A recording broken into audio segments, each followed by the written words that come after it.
ముక్కు సుండ్రకపోయిందంట, పౌడర్ పడిందంట.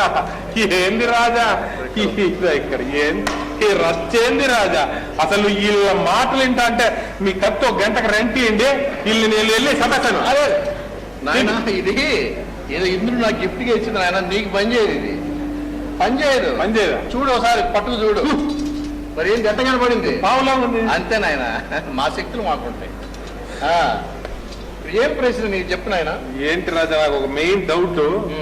ఇప్పుడు ప్రజలకు కట్టే పన్నుల నుండి వీళ్ళు జీతాలు తీసుకుంటూ పెర్కులు అనుభవిస్తూ భోగ భాగ్యంగా బ్రతుకుతూ ఇన్ని ద్రోహాలు మోసాలు నేరాలు చేస్తే వీళ్ళకి శిక్ష ఏమిటి?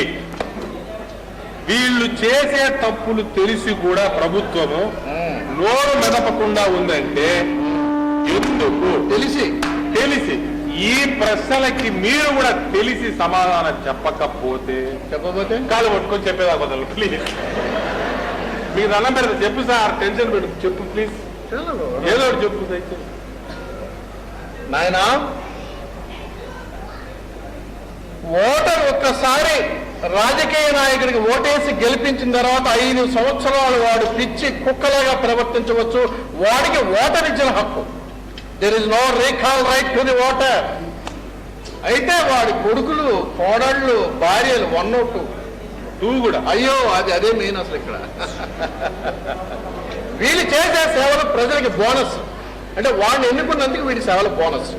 ఏంటి రాజా ఎన్నుకుంది? వీడి బాబులు కదా ఉన్నాయినా, వాడి బాబులు మీరు ఎన్నుకుంటారు, కానీ వాళ్ళ బాబులు మిమ్మల్ని తన్నుకుంటారు, పొడుచుకుంటారు, గుద్దుకుంటారు, చంపుకుంటారు. No comment.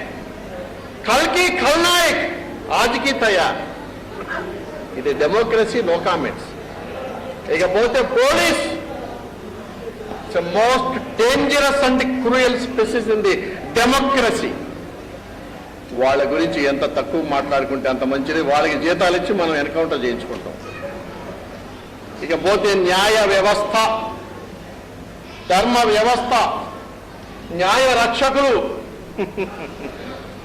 కామ క్రోధ మోహ మల మాత్సర్యాలనే అరిషడ్ వర్గాలను జయించిన వాళ్ళని మాత్రమే రహస్య పరీక్ష ద్వారా ఈ న్యాయ వ్యవస్థలోకి తీసుకోవాలి.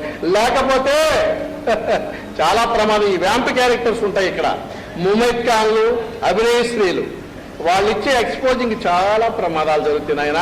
అసలు మొత్తం రాష్ట్ర ప్రభుత్వంలోనే ఈ సరసాదేవులు ఒకవైపు, ఒక డిపార్ట్మెంట్లో సరసాదేవులు, ఒక డిపార్ట్మెంట్లో విరసాదేవులు. అసలు మీ వ్యవస్థలో చూస్తే నరసాదేవులు ఎంతమంది.